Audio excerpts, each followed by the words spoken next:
Hello and welcome to ATD and the D Today podcast. I'm your host, Sarah Maier, currently the chapter president for ATD Detroit. And I'm your host, Clifton Clarke, currently the chapter president-elect. This is a podcast all about training, learning, and development here in Metro Detroit. ATD and the D Today is produced by the Detroit chapter of the Association for Talent Development. We're a professional organization for people who are dedicated to improving their skills and career prospects within the learning and development world. You can learn more about us at DetroitATD.org. You can also learn more about the ATD National Organization and all the industry insights they offer at TD.org. We'll be here each month hosting a conversation with some learning and development professionals. We're going to pick a topic in our field and share some news about what's going on with ATD Detroit. We hope you'll hang out with us and share it with your friends. Welcome to today's episode of ATD and the D Today. Today we have Jay Johnson with us, and I'm so excited to speak with him. Hi, everybody.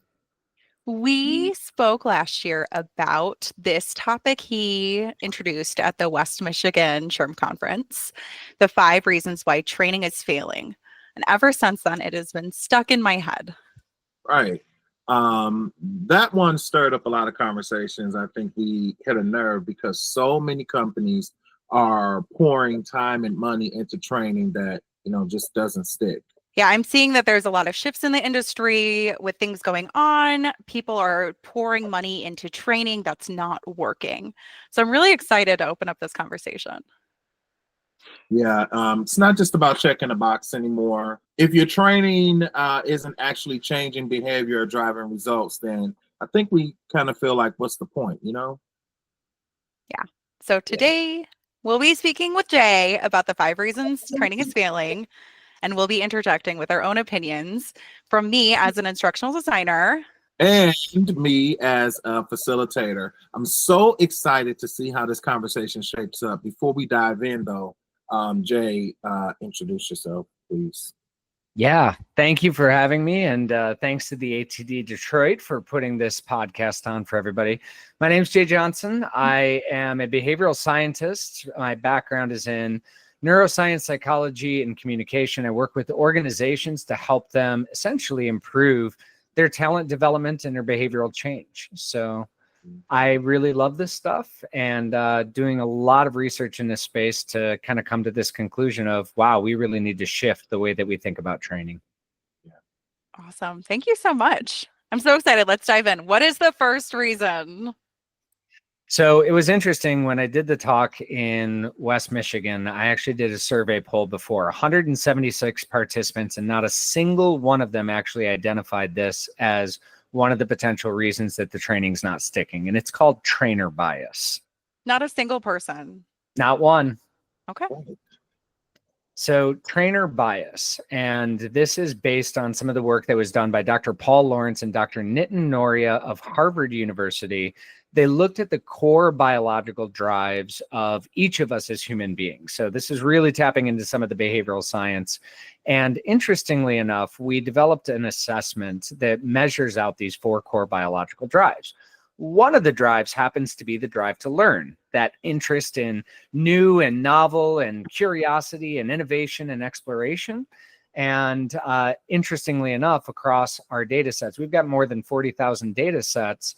And in the talent development space, particularly within a design and trainers, a significant portion of our population has the drive to learn as their primary element.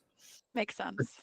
That only represents 20% of the general population. The rest of the population has the drive to acquire. How am I going to win? What am I going to get out of this? What's the result? The drive to defend. How can I make sure that I'm safe? What systems and certainties can I make sure that are happening? And the drive to bond. How am I connecting to the people around me? So there's a bias from a training perspective when we come in with this idea that everybody wants to learn, everybody wants to engage. This is novel, it's curious, it's fascinating to us. So of course it's going to be fascinating to the audience, except sometimes it's not. I love this because usually we talk about the learner bias, right? Like, okay, I prefer to learn with a video or whatever, but like it's also on the trainer end. That's so insightful. What do you think, Clifton? I don't know if I if I like the word bias though. I think it's appropriate that we have that drive and we have that focus. Are you saying that this is not good? Oh, so, and I'm glad you brought that up, Clifton, because actually we all have all four of the drives. It really is about structured decision making. So those that have the drive to learn as their primary element, they may be curious just for curiosity's sake. This is, I have a very high drive to learn. It's my secondary, it's not my primary, but I can tell you, I am one that gets caught down a rabbit hole and will spend the next 4.5 hours researching about air traffic control patrols for absolutely no reason, right? That's me. But there's a lot of people when they enter the training space, they're going, okay, but how is this going to help me win? What is this going to get me to my next career? And if I come in with the perspective of, hey, this is great learning for learning's sake, they may be going, yeah, but that's a luxury, not a necessity. I need to be out there doing my sales calls, and this is interrupting that time. Or I could be using this time to connect with my clients and my team, the drive to bond, rather than sitting here and learning something or trying to get something new. Okay. I mean, okay. You're absolutely right about that. Confession, I had a friend who had a conversation with me and told me that my did you knows sometimes are too much. Like I'm the guy that says, hey, did you know about this? Because I'm always doing the same thing, Jay. If I get serious about something, I'm researching, I'm articles, I'm doing everything. And so with my friends, I'm the did you know guy. Hey, did you know about this? Did you know about this? And they're like, dude, sometimes we don't want to talk about stuff like that. So it's all right. I feel you. I'm the fun fact guy, right? So I'm gonna, fun fact. Here's how this operates, or here's how this plays. But, it's just we've all been in a training space at some point in time where every single person in a room is like, oh my God, not another security training. Why do I have to do this?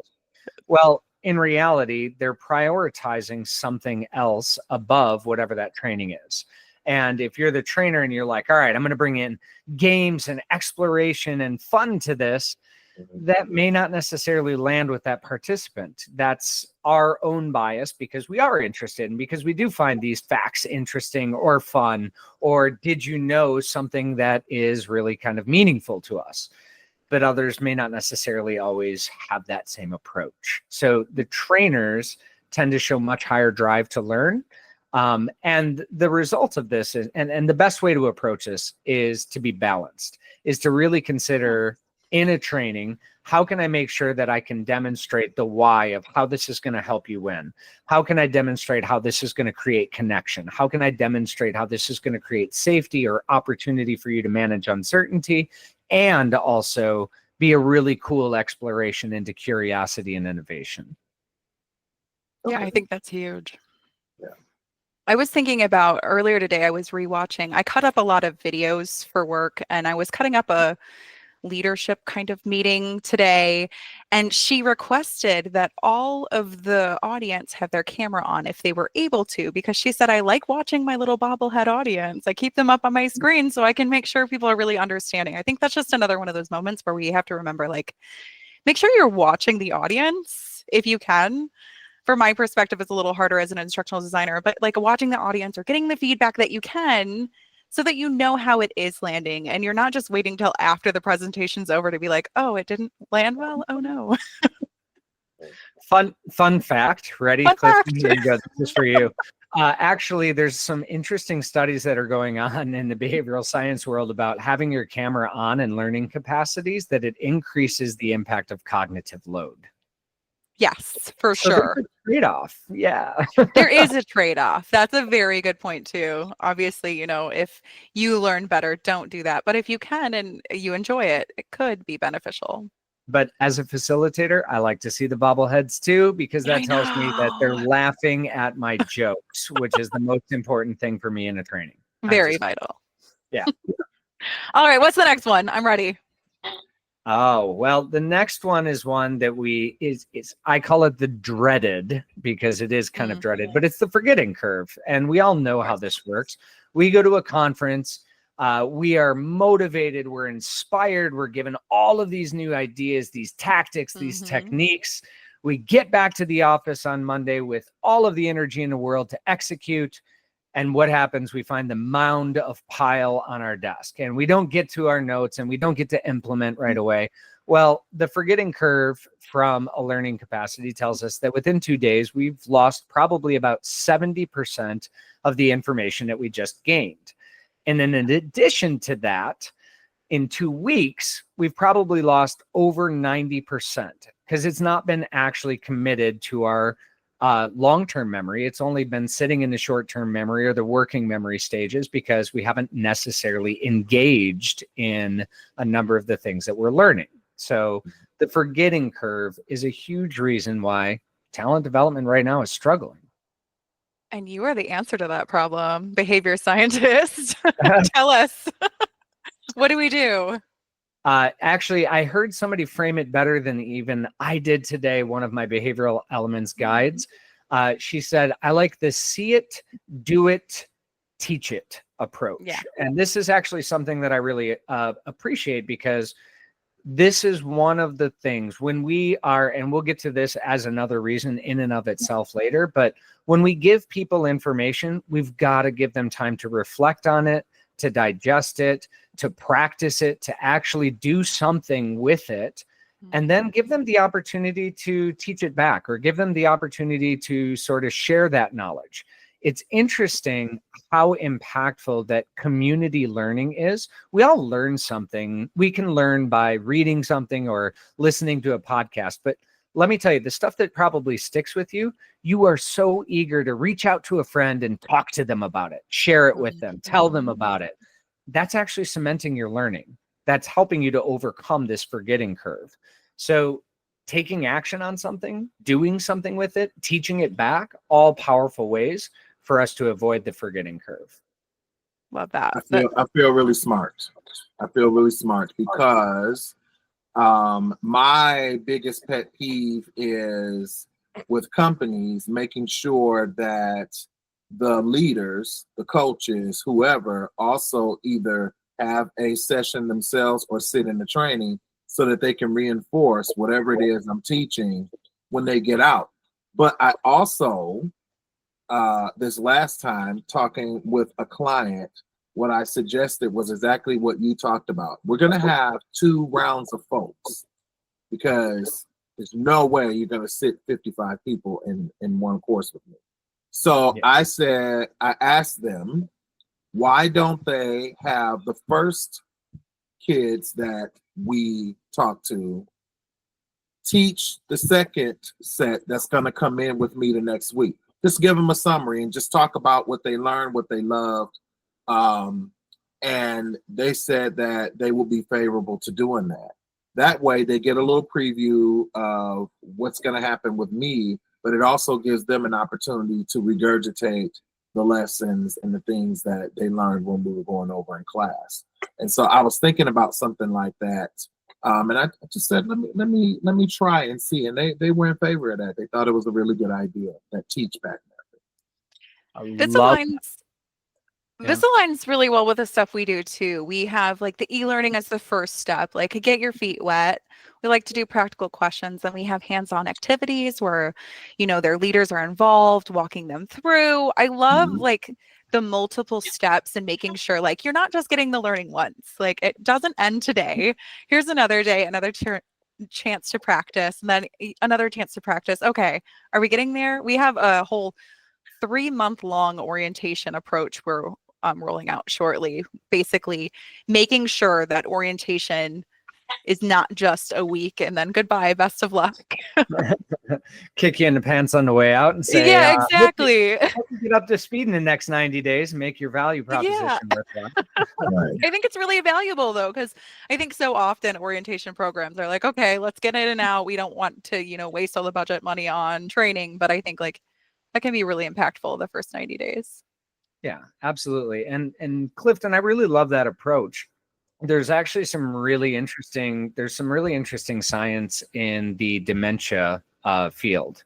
And not only having like two participants play a game that can improve their cognitive capacity, memory, etc., but actually having other participants watch and then report back what they saw, how they saw the game unfold, can actually have very similar impact on the people that are perceiving, watching, for the purposes of even just reporting back. So the fact that you're having them teach is a really powerful thing, because let's think about it. If I tell you, you've got to teach this in 15 minutes or in 15 days, you're going to be paying a lot closer attention to the details, because you're going to feel obligated that you're going to have to share those back. So it's a really powerful method. I love that. Very cool. You guys ready for the next one? I am. Absolutely. Okay. What is that? Well, I think that we all can feel this one a little bit. Okay. It is straight up competing priorities. Oh, I yeah. have never been asked, and so like in 2020, I was asked by some big healthcare corporations to design a burnout program. And I've actually spent the last 5 years really researching some evidence-based models. And we've put more than 10,000 people through this burnout program. And interestingly enough, I would say that it died down a little bit, end of 2023, 2024. And it is making a comeback of all comeback. And I don't know if that's because of, everything that's going on in the economy or in the world or whatever else like that. But there are so many organizations that are now touting again that do more with less, and headcounts are down. I feel like AI is working on this for us too.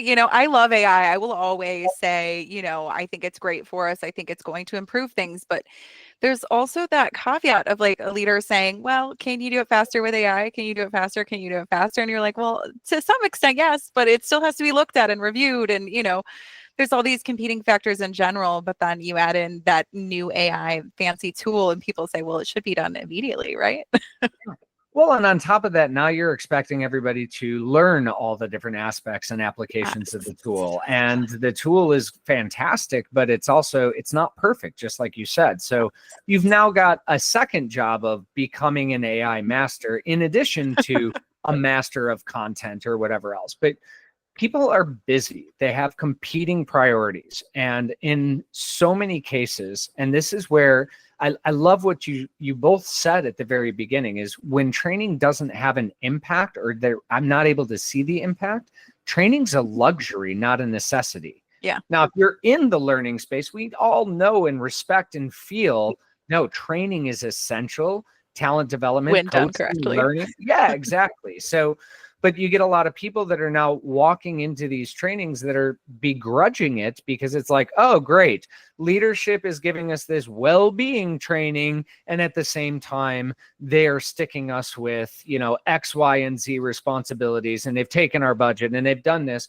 But there's all these different competing priorities that people just don't feel like they have time to learn or to engage or to practice. And then in addition to that, we've forgotten that a big part of the learning cycle is failing. And when you have all of these different competing priorities, I don't have time to fail, reiterate, go back to the drawing board, try again, prototype, come back to try again, fail again, go back, prototype. I've got to get the job done, and I've got a week to do it. You're going to take 2 hours of my time or my life from my priorities to come in and learn some kind of skill or to do some kind of content. That can be a big ask. Yeah. I always think about the safety net of the failing in my training, but I don't think about the safety net of the failing after my training. Like, Clifton, what do you do about that side of things? How do you support that? It's the bane of my existence. Okay. because everything that Jay just articulated does not get articulated to us, the facilitators. It's either a yes or a no. It's some other excuse about why we can't do this training. Not only do they feel like they don't have the time, they then have unrealistic expectations of the training. I mean, they think that thank you for thinking I'm a magician. But they think that once they walk out of the room, you're supposed to wave a magic wand and then they're going to be competent about whatever skill or whatever procedure or whatever process we just went over with them. It's just like Jay said, it's the fail and it's the process of getting this right. That training is just the first step. It's really bad. I never thought getting into training that I would have to be a salesman. Mm-hmm. Yeah, I have to. You really do, even on my end. Put on a show to convince you to do this. Or convince you to do it correctly. Don't take the shortcuts, please don't. I promise you're not going to have the results, and then you're going to be disappointed. And then the leaders are going to want to cut your budget, and you're not going to want that because you want more trainers and you want better trainers. I feel that so much. Everybody wants it done shorter. My experience with Apple really shook me out of this. When we would teach, very simple, when we would teach commands on the keyboard, I took the approach of teaching the way to do it with the mouse. And the way to do things with your mouse is, it takes a little bit longer, but you can always switch out your mouse. If your keyboard fails, you're messed up. And so people were so used to command this and command that and command this, but if your keyboard is not working, they didn't know what to do. And so it was very controversial for me that even operations managers came into class and said, you know, you're not teaching them the right thing. I'm like, they know all the commands. I'm teaching them the alternative in case, you know, a fail safe, you know, the trial and error of things. And it just, that's just a very small example of, you know, the idea around training. They want it fast. They want it unrealistically fast. And then I guess the most egregious part is they want competence fast, when that's totally up to the individual. Totally. Yes, that's a great point. It's up to the individual, not us. We can do our best, but at the end of the day, yeah. Oh, and I'll share it like this, and this is how I framed it. In an organization that I was working with, they were like, okay, well, how quickly can we get them up to speed? And I said, all right, here's the question for you. I want you to imagine this. I am going to teach you how to survive in the wild. I actually do survival trips where I go out into the woods, no food, no water, 5, 7, 10 days, right? I'm going to teach you how to be a survivor. And what I'm going to do is I'm going to give you a 3-hour course, and then I'm going to pack a bag for you, and I'm going to drop you off on the side of the road in the middle of the woods here in northern Michigan. And I'm going to give you a call every day to see how you're doing. And I want to know if you're able to pick up all of those survival skills, because I'm going to teach you how to hunt, fish, camp, get fire, and, you know, make sure that you stay alive for the 7 days. And then I'll just drop you off. And let's see how quickly we can do this. And they're like, I'm like, okay, it's unreasonable that you're going to learn an entire new bastion of skills and or techniques and or be prepared for survival in a 3-hour training. So what would this look like if I was to actually do this for you and get you prepared for it? They're like, well, we'd want some additional coaching. We'd want to learn, you know, one thing one day, and we'd want to practice that, and we'd want this. Okay. So why do you think you can teach the complexities of communication, management, leadership, technical skills in a couple of hours and expect people to go into the woods and survive? I never really thought about it like that. No, of course not. This is where some of that trainer bias comes in too, is that we have that knowledge, but the leaders, and I'll share this also from the behavioral elements, When you look at executive leadership and most leadership, you tend to see higher fire elements, higher drives to acquire, which I want results and I want them now. And what is that? They're pushing against but these things take time. Yeah, but it doesn't take time for me because I get results and I get them quickly. Okay, well, this is learning. It's not like it's something that, you just all of a sudden can pick up a book and be an expert in something right then and there. It just doesn't work like that. My instructional designer brain says that I have to introduce your fire, water, air, earth. No. Yeah. Earth. Yeah, It is. Okay. For a second, I thought I was like no, you nailed it. Ring people, you know what I'm talking about? Captain Planet. Planet. So Jay is founder of Coeus Creative Group. Okay, good. I'm right. And this is a really, really cool platform he uses, where everyone has like, I don't know, you should be introducing this, not me. Can you introduce it for a minute? Yeah. So this is where those drives to acquire, to learn, to defend, and bond are. We associate them with elements, partially because we know from a learning capacity, people tend to remember images and icons and concept far more than they do the behavioral science, unless you're a nerd like me, which I know you guys are, so I love you guys. But with that being said, but look at you knowing your bias. Hey, the behavioral elements is essentially the measuring of those individual core biological drives. So that's really where the fire element comes from. It's associated with the drive to acquire. Earth is the drive to defend. Water is the drive to bond. And then air is the drive to learn. Awesome.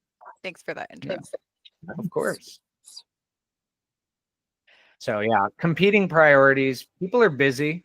They feel like time is of the essence, and they don't feel like they have the opportunity to practice, or they don't have the opportunity to develop this skill. It's like, oh, we've trained you. We expect you to have it. And they get back to the office just like at the end of a conference, and their work has piled up and the expectations have piled up. So now I'm not actively engaging in whatever I just learned. Absolutely. Yeah. Very valid. All right. What's next?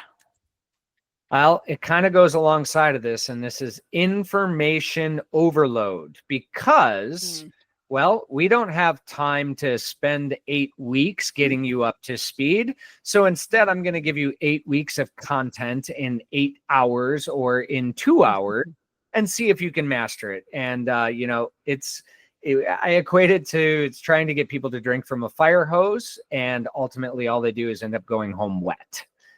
So this is all about cognitive load and the extraneous as well as the intrinsic load or the complexity of something.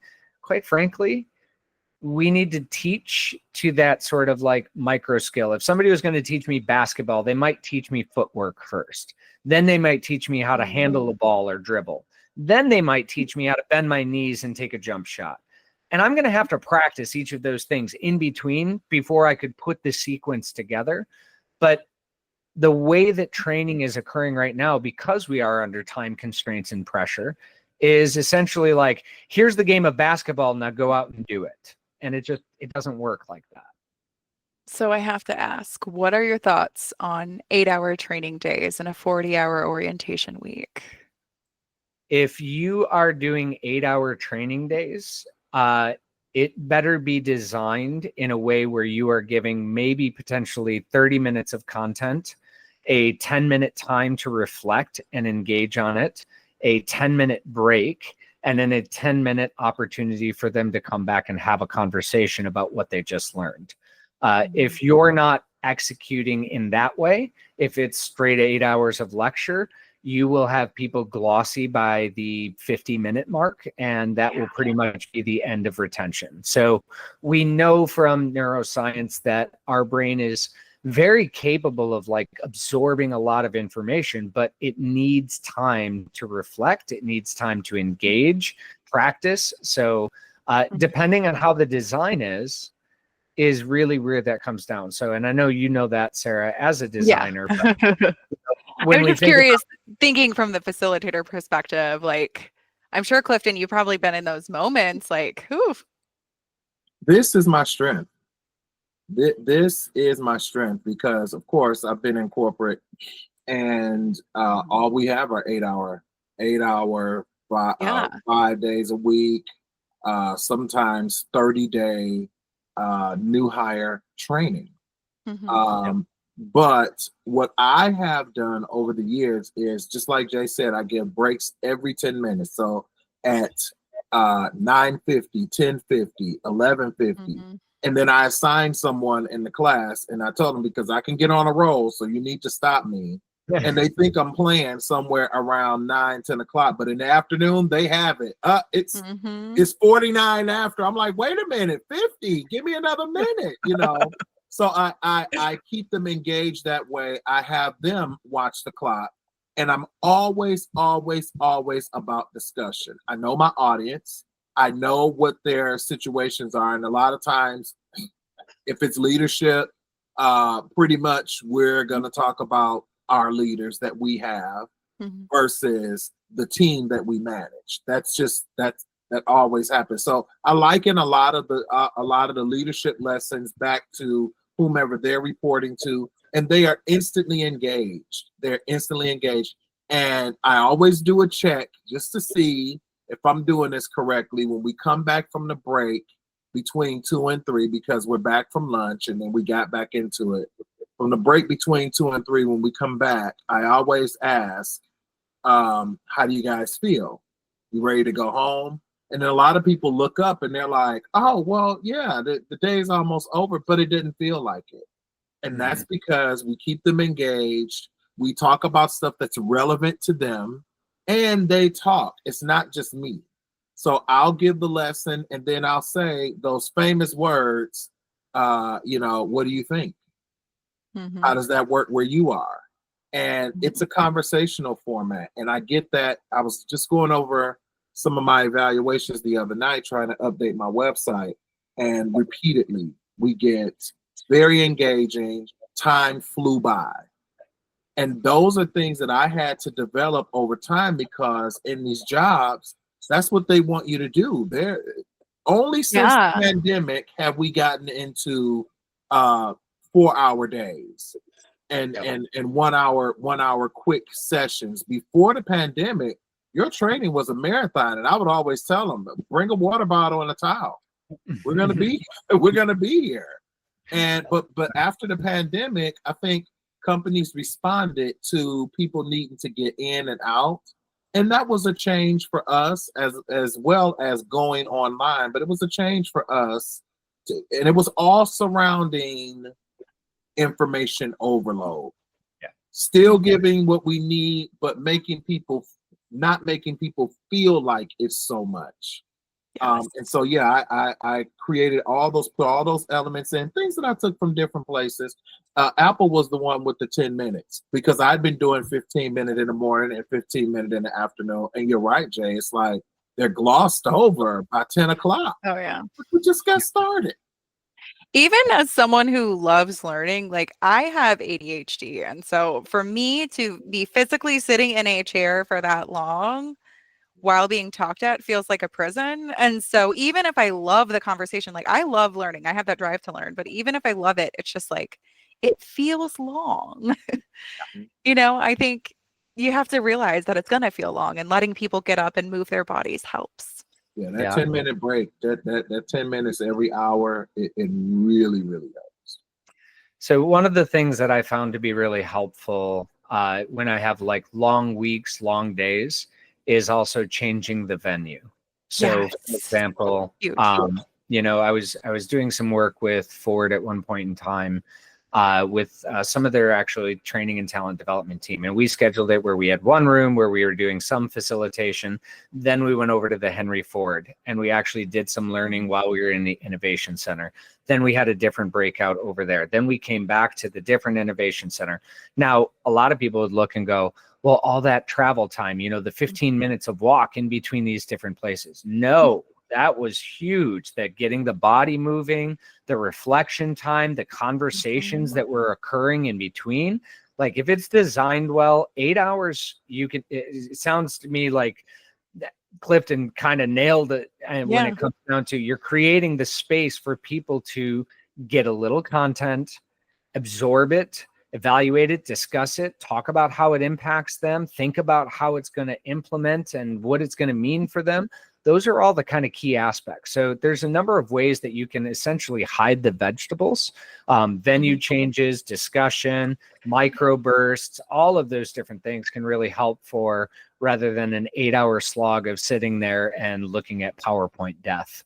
Honestly, as you're speaking about this, it just sounds like a collegiate experience, right? I don't know. I like learning, so maybe I'm wrong here, but I don't think college is a miserable experience for most people because it is engaging in different ways, right? You go from one class to another, you walk to different classes, like there's all of those elements already put in. So sometimes it's about not reinventing that wheel, but like looking at the wheel that works. I got into so much trouble one time. The lesson was customer service, and my point that I was making was that we, without knowing, we deal with bad customer service all the time, given our different motivations. So I told the class when we got in, I said, let's go down to the cafe for breakfast and have, our first lesson over breakfast. Everybody said, yeah. We go down there. My whole point was that cafeteria lady, which I loved, by the way. I loved her name. Her name was Sue. I loved her. She was so rude. She was so rude, Jay. Oh my gosh. And I laughed because she was nice to me. And I didn't care why she was nice to me. I was just glad. But I took them down there, and each of them, one by one, like, they just say, can I have some eggs? And she'd give them this funky look like, well, how do you want them? You want me to crack it in your hand? And, and people were just like, oh my God. But the point there was that you're going to deal with that because you're afraid she's going to do something to your food. And so there's a time and a place for different types of customer service. I got into so much trouble for that because we weren't in class and we were actually having breakfast, and it was like 10:15 and we were still down there, and because you were having too much fun. What are you doing? Having breakfast, you're supposed to be having class. But they loved that because the point was very clear about it. So when you said that, Jay, I immediately thought about that, just without even understanding what we understand today. I had enough wherewithal to know that I can't just stand here and say, you deal with customer service in different ways. I had to show them. I had to take them, and they always, one of the students actually put that on their Facebook the other day, saying they remember, and they tagged me saying they remember when their trainer took them to breakfast, and it was the biggest lesson they learned about dealing with people. She understood, like what you're doing for us now, she understood what her own bias was in dealing with customer service. And it's sort of what you're doing now, letting us know how we have biases towards things. It was awesome. It's more than that too, right? You also got around that forgetting curve. You were like, hold on, let's do something weird and interesting. You're not going to Yes, but without knowing. I'm not going to give myself that much credit. Yeah. Yes, you did. Now that we know, without knowing, yes, it was great for that. But I was really just thinking what Jay said. I got to get him out of this classroom because it's new hire training for 30 days. And we come in here day after day, 8 hours, even me giving the 10 minutes. It gets, in week number 2 or 3, it's dragging. It starts to drag. So yeah, I did without knowing, but yeah, absolutely. Novelty is great for the brain. Yeah, it's huge. Well, then think about it this way. If you were coming over to my house, you've never been here, what would you be doing? You'd be curious. Naturally, you'd be like, oh, look, you've got a smoker over there. Oh, wow, I didn't see this. And you would be so fascinated. But when you walk into somebody's house that you've been 100 times, you're just like, yeah. And you just kind of walk in. If something major has moved, like now there's no TV where the TV room was, you're like, wow, I noticed that, right? Because something big has shifted. But you're not going to notice most of the different aspects of the house around you because you've lost that sense of curiosity.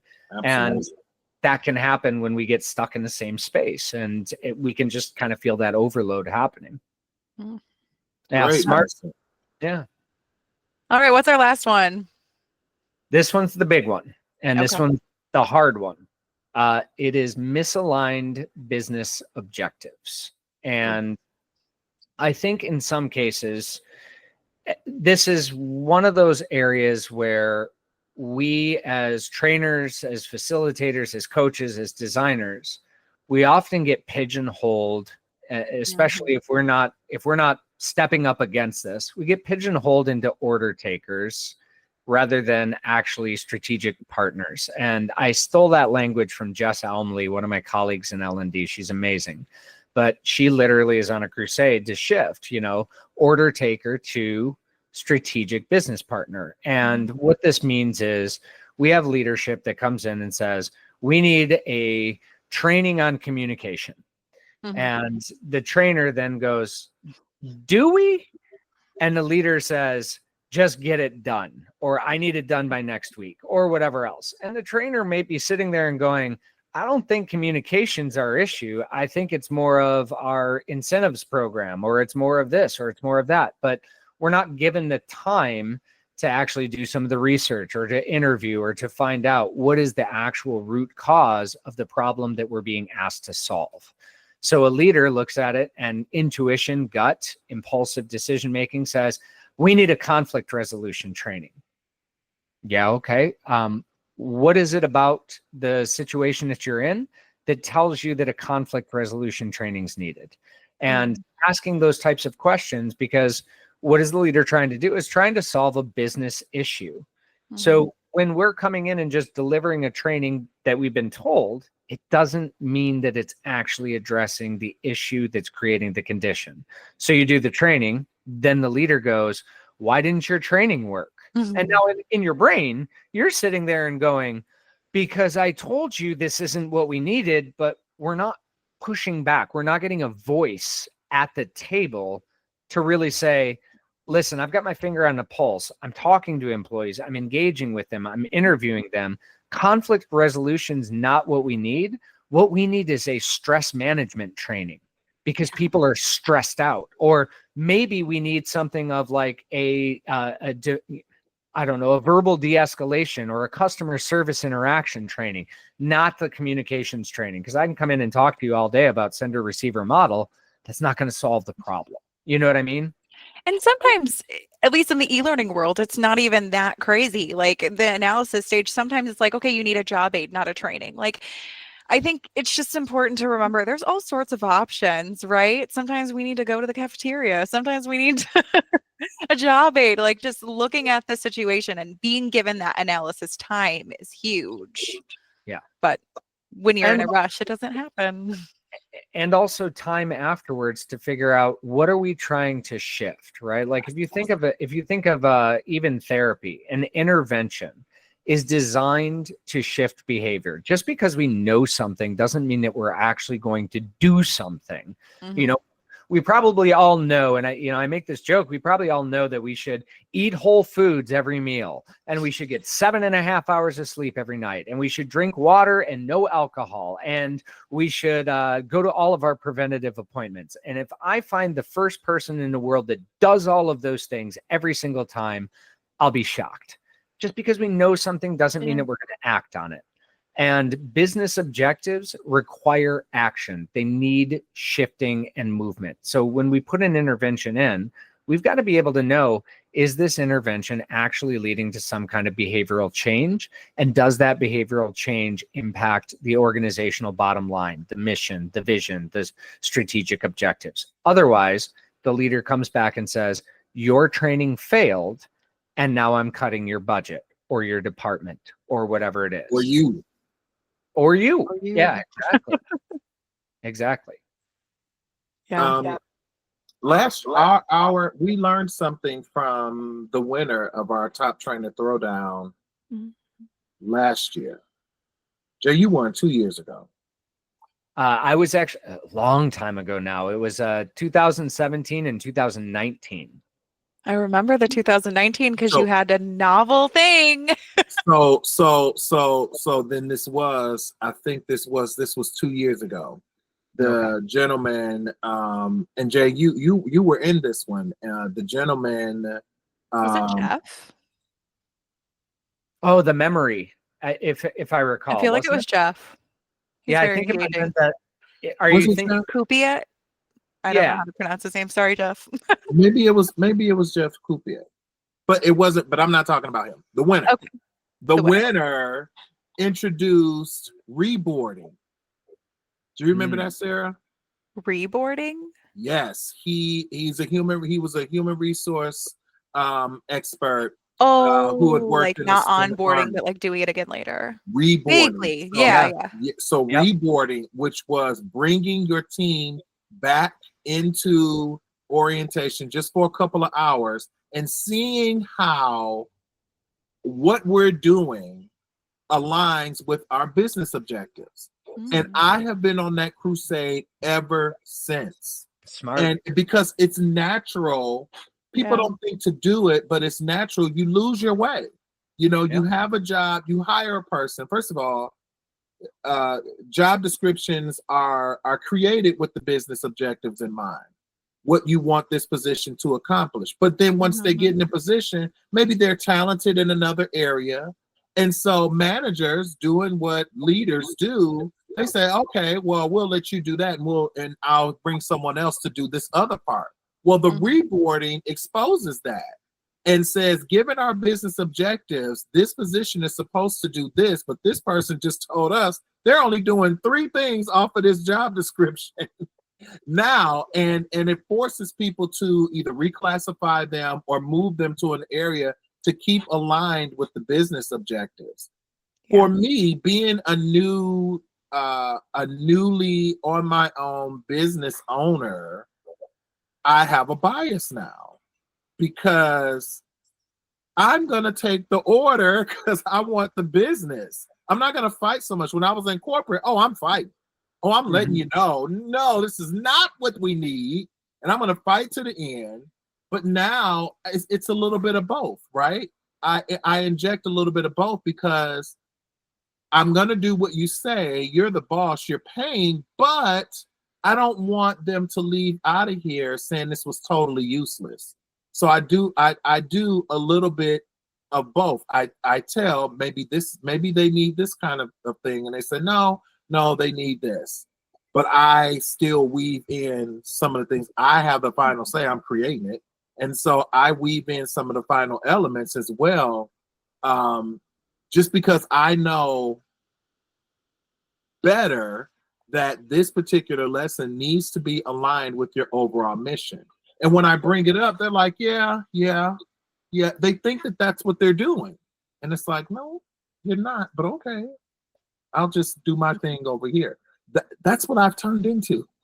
That's what I've turned. I don't have the megaphone anymore. I'm just like, okay, yeah, sure. And then when I teach it, they're like, oh, really? Yeah. And it was great because I just kind of went ahead and did it. But I know it's for the best. Everything has to be aligned with the business objectives. And you know what? People don't even know what those are anymore. When I run that through in class, I get tough with my leaders, especially the leadership. I say, hey, what are your mission, vision, and values? Anyone want to tell me?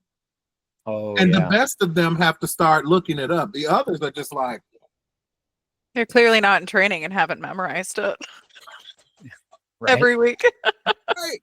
And it's, the best of them look it up, but they don't, and this is not a knock again against companies. As I said, it naturally happens that these things fall apart.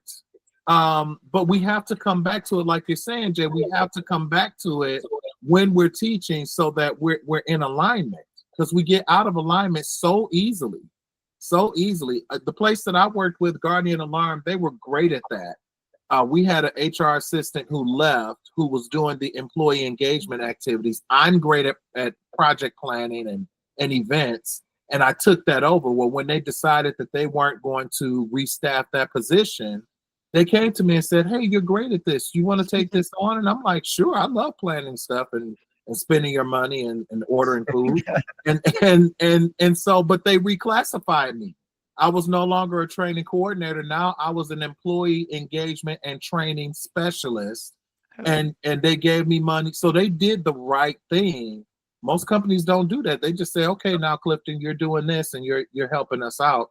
And that's how it goes. Well, and Clifton, even further than that, let's be honest, right? Unless you're making coffins, which I don't think has changed since the 1800s, within 5 years, your business objectives are probably going to be different anyways. Reboarding and updating and being able to communicate that, but this is also one of those spaces where I really think about like behavioral design in terms of an organization, because you're absolutely right. When it comes to an organization that says, here's our mission, vision, values, 90% of the employees can't recite it. They don't know it. And ultimately, they're not living it. So how can you design an environment where those things are ever present, where it becomes a part of the language? Like, hey, according to our values, this is what I feel like we should be doing. Or, but that takes time. And you actually have to be able to look at what is the objectives of implementing these values? What's the objective of doing this? And if we're not up on what the objectives are, how are we to train to those? So, I mean, I think you're spot on with the reboarding concept.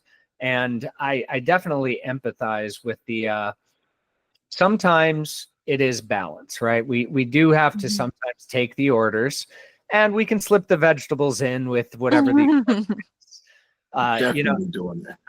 You reminded me, I had a sales training where I was kind of arguing with a client. They had brought me in to do a sales training, and I said, okay, well, what is it that tells you that you need a sales training? Well, our sales are down. So, okay, well, have you had a big shift in your employment? Did you have less salespeople, more? Well, no, it's the same people that have been here. So they've been successful in the past, but now they're not successful and they need training. And you could see the person like really working out what I'm saying. Like, okay, my first thought is burnout. They changed the compensation structure. Oh. There was no incentive to sell after a certain point of time. So now all of a sudden you start to get into this, I can train them all day. But if I say I hit my quota for today and that's as much money as I'm going to make, I think I'm going to go out to the beach for the rest of the day now. They're not going to change the rules. But I mean, that's the kind of thing where we have to be able to look at this as trainers, as facilitators and everything else, and really understand what are the objectives, what's the impact on the business, what are they seeking to get?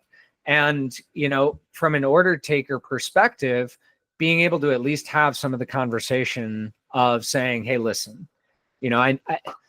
the word sales training, I don't think it means what you think it means. And I don't think it's going to do what you think it's going to do. Let's talk about what actually will work for you. Right. Yeah. Right. I love all of this. Thank you so much for sharing. I feel like it's very much things that we already know, but it's just incorporating it and reminding ourselves like these are the major reasons why training is failing. Like if we have a big project, we really need to go successfully. Remember these steps, incorporate them, and it'll go great. Yeah. And that's the thing, Sarah. Just because we know something doesn't mean that we're going to do something. And that's what this is. This is a call to action, because I'm tired of seeing a number of my friends on LinkedIn saying I need a job because their talent development department just got slashed in half. Same. Or I'm tired of seeing teams on LinkedIn going, hey, can you help my friend out? They just got let go because these initiatives, blah, blah, blah, blah, blah. And this person's really talented. There's a lot of really talented talent development people out there that are getting kind of put to the side, and unfairly so. And that's really what this is it's a call to action. It's a reminder of these are critical things. And if we're not literally looking at the behavioral change and the shifts, then we're a luxury and we're easily cut. Yes. So thank you. Yeah. Okay, our favorite part about this podcast, now that the most of the content is over, we have a fun game we like to play. Okay. It's called This or That. So we like to ask some questions and let people get to know you a little bit deeper on a more fun level. All right. I'm going to go first. Coffee or tea? Definitely coffee. I do like tea, but I am a coffee junkie, and within about black. Within 6 feet of me are 8 different types of coffee makers. You are my person. Okay. What kind of coffee makers are there? It's very important. This is supposed to Okay. be rapid fire, but I don't care. I have a regular espresso maker. I have a French press. I have a pour over. I have a regular drip coffee maker. I've got a vacuum press, which, by the way, is so fun. We have one of those too. I've got an on the stove espresso boiler, and I'm missing one of them. And I'm looking around the kitchen right now, and I don't see it. We are matched A very Keurig, evenly. man, a Keurig. You don't have a Keurig? I actually don't have a Keurig. No. Why would you own one of those? Blasphemous. The pour over is the most important item. Yeah, I do have the pour over. I guess I'm not. I love coffee. Do you but drink out it of a black, Keurig, Clifton? I have, so Do I you love drink it the- black? no, I have stuff in mine. Yeah, see, I'm that's not- the difference. Yeah, I have stuff, and that's why I like the Keurig, because I just found the Starbucks caramel. You know, I like the flavors and the stuff. I like the stuff, Jay. We like the Clifton, flavor of black coffee. It's a different. I'm gonna bring you something at some point in time, and it's gonna absolutely blow your mind. You can still put stuff in it, but you're gonna love it. I promise. Yeah. All right, Clifton, which one are you going to ask? What are you going All to right, Jay. Wheat or white bread? Wheat bread. And I don't know why, but I feel like white bread just doesn't have any taste, and there's too much sugar in it. And if I was to even go further, I would say any bread from Europe over bread that I find here in North America. What? Oh, yeah. How do you don't get it? Like, you don't, you're talking about when you go over there, you prefer it. You don't get it here, do you? No, unfortunately, I don't. But I have found, like, okay, if I have too much bread here, I just feel like garbage. But over in Europe, whatever they do, whatever their wheat system is or whatever it is, I can eat bread all day and just, I've heard that about their food, period. Yeah, that's true. That's true. Wow. All right. Night owl or early bird? Early bird. I am up every Interesting. I'm up and it's funny because it used to be different when I would say in my youths. But I used to be a night owl and would be up till 3:00 in the morning. Now I am up. That's what I imagined. Yeah, I'm up every morning. I would say the latest I sleep in is 6, and I don't set an alarm. If You are a I'm true early bird. yeah, and now I'm tired by like 10:00. I bet if you're up that early. Unless it's like a conference weekend or it's like a fun, weekend getaway with friends or something, then I'll turn into a little bit of a night bird. Yeah. Socially, I guess I could be a night bird, but otherwise early bird. Okay. TV or movies? Oh, I was gonna say movies, but I find myself, like some of the favorite things that I've been watching lately have been TV, but I'm still gonna say movies. I like an end point. And here's what I found is that I have a bit of an addictive personality. And when I get into something, this is why I never got into like online gaming. I am afraid that I would literally be like Funyun soaked with Mountain Dew all around me and never have gotten up and gotten productive. So I like movies. They have an end point, and then I can move on from the story until they come out with the sequel or the prequel or whatever it is. I'm like the opposite. I love a TV show because I'm like, I can ride this out for a long time. Make a choice again. Yeah, the movie, having an end to the movie. Yeah. I do like the experience of going to a movie. So television has changed, obviously, since the pandemic. And now they do things to make us addicted. So the TV shows are like movies, and they keep going on and on, promising an ending in about 3 months. So you're stuck. Yeah. New season announced. God, I just got through this last one. Well, and that's why I said is a lot of the things that I've become, I don't watch very much. Usually it's like sometime in the wee hours right before I fall asleep. But yeah, if I get into a TV show, I'm like, all right. Saturday 8 o'clock. Jay knows what he's doing, and he'll see you sometime around Sunday at 4 a.m. because I'm finishing the damn series. I love that. Okay, I have one last one. I'm really excited about this one. All right. I'm curious. Party host or party guest? I like to host. So yeah, I love hosting. I actually really enjoy. So I had moved out to Battle Creek, and I've got like a space and land around here, and I've got a lot of I just built an outdoor kitchen. I've got a smoker. I've got all kinds of stuff. So I love having people here, enjoying the lake, enjoying the boat, smoke meats and vegetables all day, and just really kind of like, I like playing the host. Yeah. Yeah, it's a fun role for sure. Oh my God, Jay, when is your birthday? 11/11/81. So I am a Scorpio. You share a birthday with my son. That's so fun. Very cool. 11/11. It's cute. Awesome. Yeah. Jay, we're a lot alike. Clifton and I, our birthdays are a day apart. And me and Sarah are twins, so you're like our brother. All right. I found my I family. love that. I love it. Well, fam, it's been great. Thank you so much, Jay. We really appreciate you. Yeah, no, thank you so much. And thank you again to ATD Detroit for hosting these, putting these on. And for the two of you who put a lot of energy and effort into this, it's really making an impact in talent development. And I just can't tell you how much I appreciate that. Thank you. Thank you for being here, Jay. You're everything. My pleasure.